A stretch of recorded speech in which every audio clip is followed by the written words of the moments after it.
Sir, இன்னைக்கு பெரும்பாலான மக்கள் சொந்த வீடு ஒண்ணு வேணும் அப்படின்னு ஏங்குறதுக்கு காரணமே, வாடகை வீட்ல இருந்து கட்டுப்படியாக மாட்டுதுங்கிறது மட்டும் இல்ல.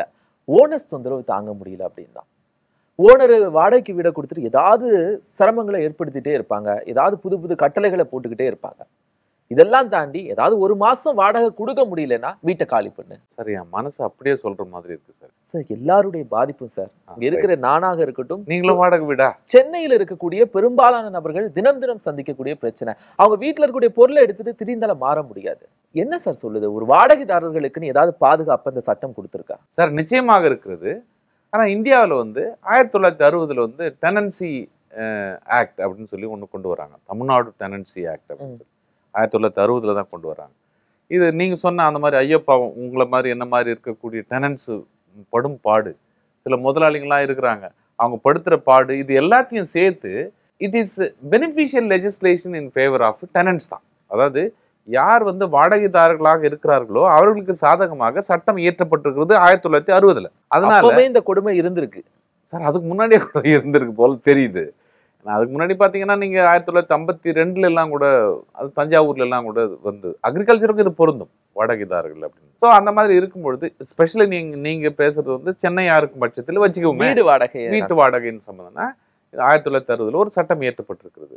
இதுல எப்படி சொல்லப்படுதுன்னா 2 மாதங்களுக்கும் மேலாக வாடகை தராவிட்டால் அவரை காலி செய்யறதுக்கும் ஓனருக்கு லேண்ட்லார்டுக்கு உரிமை இருக்கிறதுன்னு சொல்றாங்க. ஆனா ஒரு சின்ன விஷயம் கவனிக்கணும். 2 மாத வாடகைக்கு மேல் தராவிட்டால் தான் காலி பண்ணலாம். ஆனா நீங்க அந்த ஒரு அட்வான்ஸ் தொகை இருக்குல்ல, அது 1 மாசம் அட்வான்ஸ் தொகையை தான் பெற்றிருக்கணும். இது வந்து செம ஷாக்கிங்கா இருக்கும் முதலாளிங்களுக்கு, லேண்ட்லார்டுங்களுக்கு. டெனன்சி ஆக்ட்ல என்ன சொல்லிருக்கு? 1 மாச வாடகை தான் அட்வான்ஸ். அதுக்கப்புறம் 2 மாசம் கட்டலன்னா உடனே அவரை தூக்கி போடலாம்னு சொல்லுது. ஆனா ஜெனரலி இப்ப என்ன ஒரு 10 months வாடகை வாங்கிக்கிறாங்கன்னு வச்சுக்கோங்க, 2 லட்சம் ரூபாய் வாங்கிக்கிறாங்க 20,000 ரூபாய் அப்படின்னு ஒரு பட்சத்தில். ஆனா இந்த மாதிரி சூழல்ல அவங்களை வெளியேற்ற முடியுமா அப்படின்னா வெளியேற்றக்கூடாது தானே. ஆனா வெளியேற்ற முடியும். நான் முதல்ல கூட சொன்ன மாதிரி there is a contract, நீங்கள் ஒப்புக்கொண்டு விட்டீர்கள். அதனால இப்ப முதலாளிகளுக்கு எல்லாருக்கும் சௌகரியம் என்னன்னா, இவ்வளவு காசு கொடுத்தாதானே நீ வாடகைதாரரா வர முடியும் அப்படின்னு சொல்றது ஒண்ணு. அப்புறம் அந்த காசை வந்து காரணமா காட்டி நான் வெளியேற மாட்டேன்னு சொல்ல முடியாது. அந்த மாதிரியும் இருக்கு. அதனால எவ்வளவு நீங்க கான்ட்ராக்ட் ஒத்துன்னு இருந்தாலும் மாத வாடகை வந்து அந்த 5ஆம் தேதி அல்லது 10ஆம் தேதி what ever the date fix பண்ணி இருக்கிற தேதியில போகணும். அப்புறம் 11 மாதங்களுக்கு மாத்திரம்தான் ஒரு அக்ரிமெண்ட் இருக்கு. 11 மாதங்களுக்கு மேலாக நீங்க அந்த வீட்டுல இருக்க போறீங்கன்னு சொன்னால் நீங்க பதிவு செய்திருக்க வேண்டும் ரெஜிஸ்டர் ஆபீஸ்ல. அது நார்மலி பதிவு பண்றது இல்லை. ஏன்னா இதுக்குன்னு ஒரு ஆளு கூப்பிட்டு போனோம் ரெஜிஸ்டர் ஆபீஸ்ல, இன்னைக்கு வாங்குவாங்க, அதுக்கு வேற செலவுகள் ரெஜிஸ்டர் ஆபீஸ்ல செலவாகும். இதை நல்லா மனதில் கொண்டு முதலாளிகளே சொல்லிட்டாங்க, நான் எல்லாத்தையும் எழுதி வச்சிருக்கேன், நீங்க கையெழுத்து மாத்திரம் போடுங்க சார் அப்படின்னு வாடகைதாரர்கிட்ட கையெழுத்து வாங்கிடுவாரு. அது வந்து 11 மாசத்துக்கு ஒவ்வொரு தடவை ரினியூ ஆகினே வரும். த மூமெண்ட் வந்து டிஸ்பிளஷர் கவர்மெண்ட் ஆபீஸுங்கெல்லாம் சொல்லுவாங்கல்ல, at the moment the president is having displeasure on you, he can throw you out of the service. அதே தான் இங்கே. 2 மாசம் நீ வாடகை கொடுக்கல, 2 மாதத்துக்கு மேலாகனா 3 மாசம் வாடகை கொடுக்கலன்னா உன்னை வந்து வெளியேற்றப்படலாம் அப்படின்றது தான் ஒரு கணக்கு. அது சம்பந்தமாக தான் நிறைய சட்டங்கள் வந்து நம்முடைய இதுல இருக்கு. அதுக்குன்னே வந்து நம்ம மெட்ராஸை பொறுத்த வரைக்கும் மெட்ராஸ் ஹைகோர்ட்ல ஸ்மால் காசஸ் கோர்ட்னு தனியாக அமர்த்தப்பட்டிருக்கிறது. அந்த ஒரு ஸ்மால் காசஸ் கோர்ட் இருக்கு. அந்த ஸ்மால் காசஸ் கோர்ட் ஏற்கனவே ஒரு ஸ்மால் காசஸ்ல நிறைய இருக்கு. மெயின்டெனன்ஸ், அந்த மோட்டார் ஆக்சிடென்ட் பிளஸ் ஆர்சிஓபி 2 தான் பாக்குறாங்கன்னு வச்சுக்கோங்க. அவங்கெல்லாம் வந்து இதை பத்தி தான் டீல் பண்றாங்க. இந்த டெனன்சி சம்பந்தமாக ஒருவேளை வாடகையை உயர்த்தி இருக்கலாம் அல்லது வாடகை கட்டாமல் இருக்கலாம். சில முதலாளிங்க என்ன பண்றாங்கன்னா, வாடகை 1 மாசம் ஆயிடுச்சு, பொங்கல் அப்போ நீ வந்து 2,000 ரூபாய் இன்னும் எக்ஸ்ட்ரா கொடுக்கணும், 20,000 22,000 கொடுக்கணும். இவனால கொடுக்க முடியாது சார். இவனுக்கு செலவு இருக்குல்ல சார். ஆமா, ஓனருக்கும். ஓனருக்கு செலவு இருக்குன்னா கஷ்டப்பட்டு காசு போட்டு வீடு கட்டி இருக்கிறான். ஆமா, அவனுக்கும் அந்த வீடு கட்டினதுக்கான லோனை பே பண்ணணும். இருக்கிறவங்க தானே சார் கொடுக்கணும். ஒரு டெனன்ட் தான் கொடுக்கணும்ன்றீங்க. சரி, ஓகே. அந்த டெனன்ட் வங்கி இவன்ட்ட இருந்தானே ஓனர்ட்ட இருந்தானே வசூலிக்கும். வங்கிக்கு இவன் மாசம் மாசம் பே பண்ண வேண்டியது. அது அவர் ஓனர் ஆக போறாரு சார். நாளைக்கு ஒரு 5 வருஷம் பணம் கட்ட போறாரு, அதுக்கப்புறம் ஓனர் ஆக போறாரு. இந்த டெனன்ட் காலமெல்லாம் டெனண்டா இருக்கானே, அதை பத்தி உங்களுக்கு நல் சிந்தனையே கிடையாது அவங்களுக்கு அப்படின்னு தான் இது கோர்ட் பாக்குது. நாம் சொல்லல, கோர்ட் அப்படிதான் பாக்குது. டெனன்ட்டுக்கு சாதகமாகத்தான் தீர்ப்பு இருப்பதற்கான வாய்ப்புகள் இருக்கு. when tenant is right. ஏதோ 1 மாசம் 2 மாசம் கட்டாம இருந்தான்னா அதற்காகவே அவனை வெளியேற்றி விட முடியாது. அந்த மாதிரி காரணங்களுக்காக வேண்டி சாதகமாக இருக்கிறது, சட்டமும் வந்து சாதகமா இருக்கிறதுன்னு சொல்லலாம். இப்போ டெனண்ட்டுக்கு அப்போ எல்லா வசதியும் கொடுத்துட்டா முதலாளிங்க என்ன பண்ணுவாங்க அப்படின்ற ஒரு கேள்வி நீங்க உங்க மனக்கிடக்கையில இருக்கிறது சொல்றீங்க. அவர்களுக்கு என்று ஒரு 3 கிரவுண்ட் இருக்கு. 3 கிரவுண்ட்னா 3 சட்டங்கள் இருக்குது ஓனர்ஸ்க்கு. இவனுக்கு ஒரு 8 கிரவுண்ட் இருக்குன்னு வைங்களேன் டெனண்ட்டுக்கு. அவங்களுக்கு ஒரு 3 கிரவுண்ட் இருக்கு.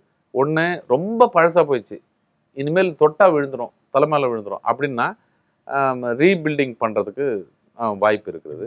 அல்லது இவருக்கே வந்து இப்போ வெளிநாட்டுல இருக்காரு அல்லது வெளியூர்ல இருக்காரு, இப்போ சென்னையிலேயே வந்து தங்க போறாரு, அதனால காலி பண்ணுன்னு சொல்லலாம்.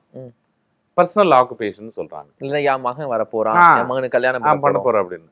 அப்படி இல்லைன்னா நான் இந்த வீட்டுல தான் இருக்கிறேன், ஆனா இந்த இடம் போதவில்லை, 2 மகனுக்கு கல்யாணம் ஆயிடுச்சு, 2 பேருக்கும் தனித்தனியா ரூம் எல்லாம் கொடுக்க முடியல, இங்க இல்ல, அதனால நீ இடத்த காலி பண்ண, என்னுடைய மகன் அங்க வைக்கிறேன்னு சொல்லி அந்த மாதிரி அடிஷனல் அக்கமடேஷன் சொல்லுவோம். பர்சனல் ஆக்குபேஷன், அடிஷனல் அக்கமடேஷன், அப்புறம் ரீகன்ஸ்ட்ரக்ஷன், டெமாலிஷிங் அண்ட் ரீகன்ஸ்ட்ரக்ஷன். இந்த 3 விதமான தீர்வுகள் வந்து லேண்ட்லார்டுக்கு இருக்கு. ஆனா டெனண்ட்டுக்கு வந்து ஒரு 8 இருக்கு. அவர் வெளியேற்றது எல்லாம் அவன் பண்ற தப்ப வச்சுதான் சொல்லப்படுகிறது. இன்னொரு சந்தேகம் சார், இப்போ நான் வீடு பாக்குறது வேற இந்த வீட்டுல இருந்துக்கிறேன் அப்படின்னு சொல்லிட்டு அவங்க காலத்தை நகர்த்தி கொண்டே இருக்கிறாங்க அப்படின்னா எத்தனை மாசம் வரைக்கும் நகர்த்தலாம் சார்? நடைமுறை என்பது வேறு, அந்த சிக்கல்கள் இருக்கிறது. ஒரு சாதாரணமாக ஒரு டெனன்ட் நிலங்கள், அக்ரிகல்ச்சரல் நிலங்கள் இருக்குல்ல, அதுக்கெல்லாம் ஒரு 6 மாசம் சொல்றோம். 6 மாசம் ஒரு பயிர் முடியிற வரைக்கும். இந்த இதெல்லாம் வந்து எப்படின்னா 15 நாட்கள் இருந்தா போறோம். ஒரு வீட்டு வாடகையிலிருந்து ஒரு வாடகைதாரரை வெளியேற்றுவதற்கு அதற்கான அறிவிப்பு வாய் வழியாகவோ அல்லது எழுத்துப்பூர்வமாகவோ 15 நாட்கள் மட்டும் கொடுத்து விட்டு அவர்களை வெளியேற்றுவதற்கு சட்டம் சொல்கிறது. அது நடைமுறையில் சாத்தியமானது அது முடியாது. சார் 3 மாசம் டைம் வேணும் சார், லீஸ் அக்ரிமெண்ட் போட்டுடலாம் சார் அப்படின்னு தான் சொல்லுவாங்க. ஸோ அந்த மாதிரி அந்த 3 மாதங்கள் டைம் கொடுத்துட்டு வெளியேற்றுவதற்கான வாய்ப்புகள் இருக்கிறது. அதர்வைஸ் இட் இஸ் 15 days அப்படின்னு சொல்லப்படுகிறது. சார் வீடு கொடுத்த ஓனருக்கு பிடிக்கல அப்படின்னு சொன்னா காலி பண்ண சொன்னா பண்ணிட வேண்டியதானே சார்? இவருக்கு உரிமைப்பட்ட வீடு இல்ல இது. இப்போ இதுல நீங்க பார்க்க வேண்டியதுன்னா பிராக்டிகல் டிஃபிகல்டிஸ் இருக்கு, அதாவது நடைமுறை சிக்கல்கள் அப்படின்னு சொல்லலாம். இப்போ ஒரு லாரியை தூக்கின்னு வந்து இங்கே இறக்கி இருப்பான், அதுக்கு அட்வான்ஸ் கொடுத்துருப்பான். அட்வான்ஸ் கொடுத்தது போக அந்த இவருக்கு புரோக்கர் இருக்காரு, அவருக்கு 1 மாசம் வாடகைன்னு சொல்லி ஒரு 25,000 ரூபாய் கொடுத்துருப்பான். நீங்க பாட்டுக்கு ஒரு 15 நாள்ல காலி பண்ணுப்பா, எனக்கு மூஞ்சியை பார்க்கவே பிடிக்கல அப்படின்னு சொல்ல முடியுமா? அப்ப இவன் நிலைமை என்ன ஆகுது? இவன் மூஞ்சி அப்படித்தானே இருக்கு, பிறந்ததுல இருந்து அப்படித்தானே இருக்கு. That you cannot insist upon. அதனால அதற்கான கால அளவு ஒரு 3 மாசம் டைம் எடுத்துங்க, நீங்க காலி பண்ணுங்க. ஆனா சில டெனன்ட்ஸ் வந்து அடமண்டா இருக்கிறது உண்டு. ஆனே கண் கூட பார்த்துருக்கு. ஒரு பொடி டப்பா ஃபேக்டரி வச்சிருந்தவர், நாங்க காலி பண்ண சொன்னா அவர் ஓடி போயிடுவாரு லாக் பண்ணிட்டு. எப்போ போனாலும், அதாவது நானா என்னுடைய கிளைண்ட், அதுக்கப்புறம் நான் இபி போட்டு அவர் வெளியேற்றினேன். இப்போ பூட்டிட்டு போயிடுறாரு இல்லையா, இந்த வீட்டை ஓனர் திறக்கிறதுக்கான உரிமை இருக்கா? இருக்கு.